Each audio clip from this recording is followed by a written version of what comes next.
Inside the MBA, your bi-weekly window into what's happening at the MBA.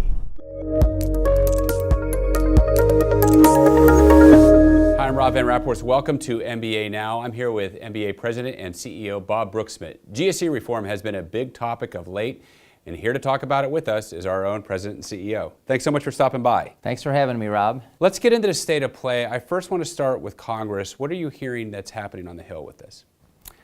Well, Rob, as you know, GSE reform has been a priority of MBAs for a long time, and we're gratified that there's some movement on the Hill. I testified in December in front of the House Financial Services Committee, and then just in March, under Senator Crapo, the Banking Committee hosted 2 panels of hearings. I testified on the second day, and we got broad agreement among all sorts of stakeholders on several of the fundamental contours of reform, which would include a level playing field for all lenders, regardless of business size or volume, as well as things like having more than one guarantor so that competition is introduced in the market and maintained as well.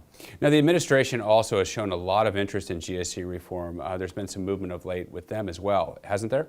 There sure has, and it's no coincidence that on the very day that I testified, or not just I, but that there was testimony in front of Senator Crapo, the President released his presidential memorandum, which was important because it directed Treasury, as it relates to Fannie Mae and Freddie Mac, and HUD, as it relates to FHA, to provide recommendations as soon as practicable, which is a bit of a term of art. I guess there wasn't a firm deadline, but we hope it will proceed quickly, to give recommendations on what can be done administratively, understanding that on the legislative side, that's where you really need the explicit guarantee and the change to the charter to allow more participants. Yeah, and lastly, I would just want to ask that we have a new director at the FHFA, Mark Calabria, who is, of course, no stranger to this issue. What can we expect now through his tenure?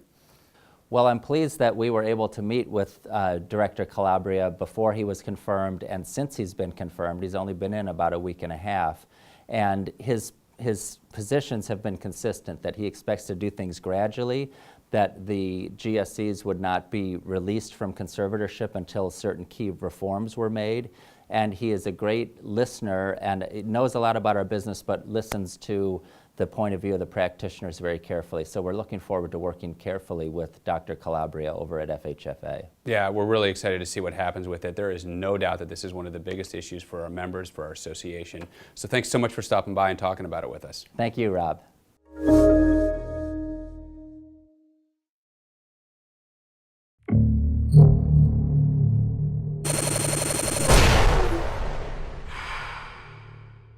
This is Mortgage News Network.